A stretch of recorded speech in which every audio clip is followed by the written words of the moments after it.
शांति। Good morning. सो आज बाबा अपने बच्चों की जीवन कहानी को देख रहे हैं। हमारे जीवन कहानी में क्या होता है, कभी चढ़ते हैं तो कभी उतरते हैं, कभी उन्नति होती तो कभी नीचे भी आ जाते हैं। तो बाबा कहते हैं कि हमारी जीवन कहानी होनी कैसी चाहिए।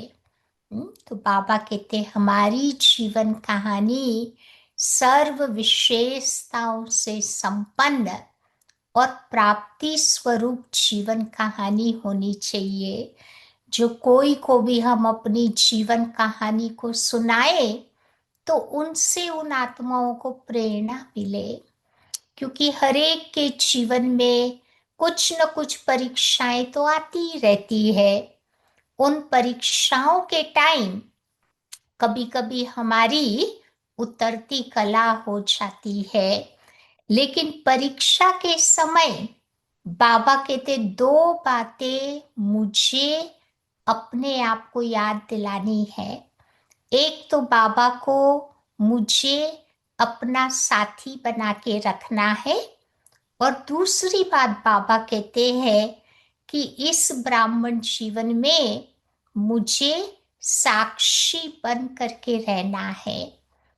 तो फिर जो भी परीक्षाएं आएंगी उसमें कोई कोई तो फुल पास हो जाएगा, कोई कोई परीक्षाओं के समय मजबूरी से पास होगा।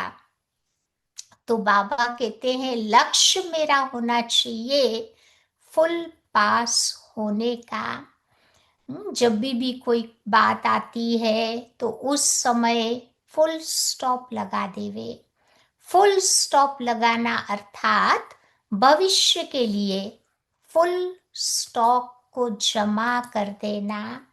तो उस प्रकार से बाबा कहते आगे बढ़ेंगे तो हमारी जीवन कहानी बहुत सुंदर बन जाएगी।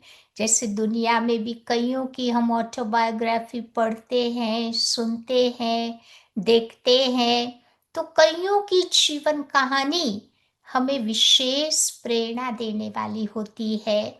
हमारे अंदर हमारा उमंग, उत्साह या हिम्मत को बढ़ाने वाली वो कहानी होती है। तो ऐसे बाबा कहते हैं कि हमारी जीवन कहानी का निर्माता हम ही है।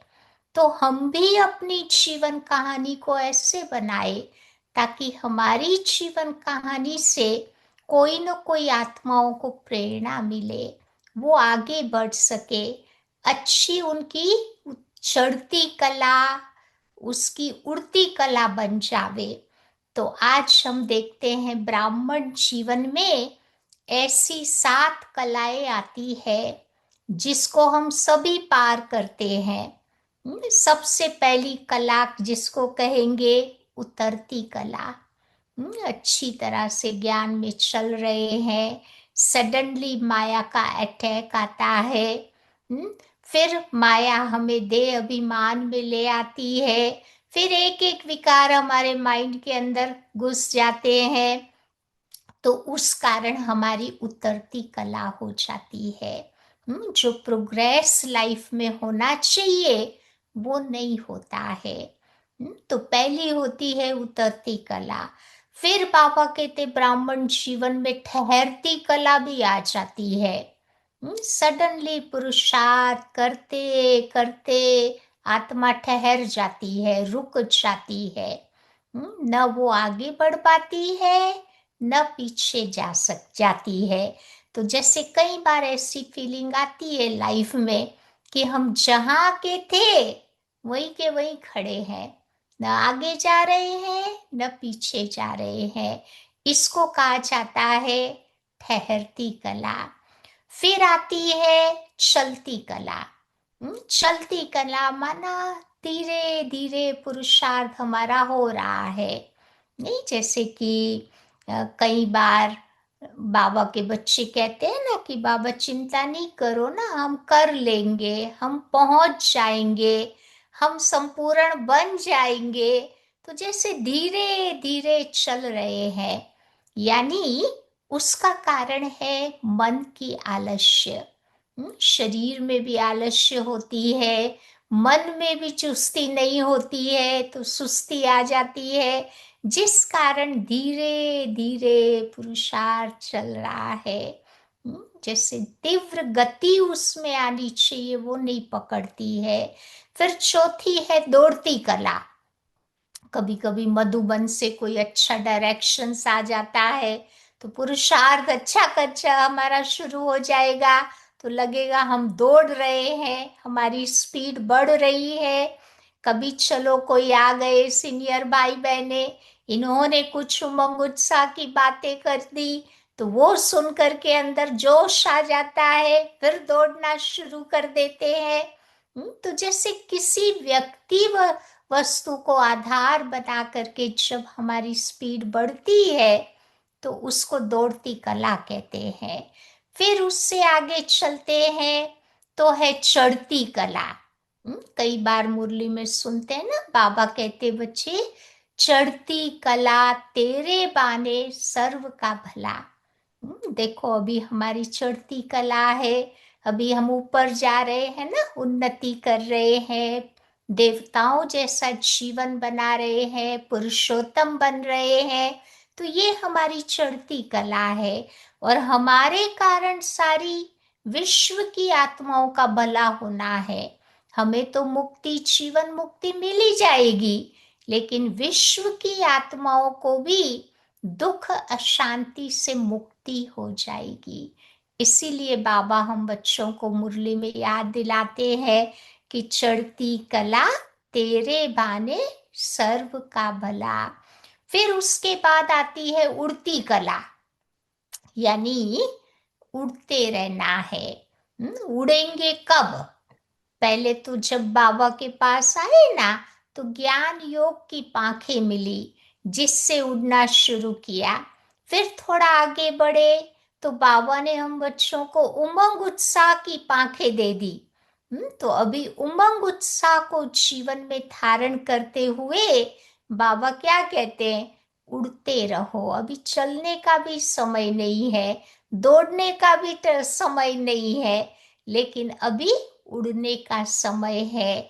उड़ते रहो, उड़ाते रहो। तो ऐसा उमंग उत्साह से हमें अपने जीवन को भरपूर रखना है, तब जा करके हम उड़ती कला, फ्लाइंग स्टेज का अनुभव कर पाएंगे।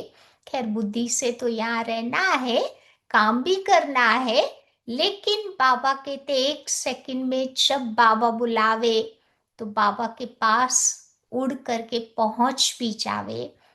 तो दोनों का अनुभव इस समय हमें चाहिए। और सातवीं बताते हैं चढ़ती कला और उतरती कला दोनों साथ साथ चलता है। थोड़ा टाइम आप देखोगे तो अंदर में अनुभव हो रहा है कि मेरी चढ़ती कला हो रही है।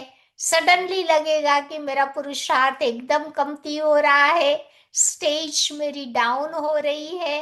तभी तो मुरली में भी सुनते हैं ना, बाबा बोलते हैं ना कि हमें उन राहों पर चलना है जहां गिरना और संभलना है।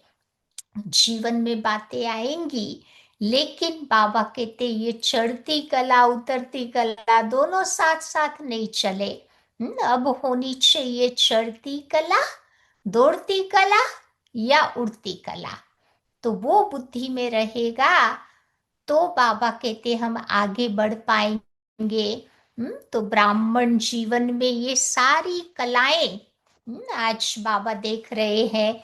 तो हमारी जीवन कहानी में क्या होना चाहिए? उड़ती कला का अनुभव होना चाहिए, तो हम औरों को वो अनुभव करा सकेंगे।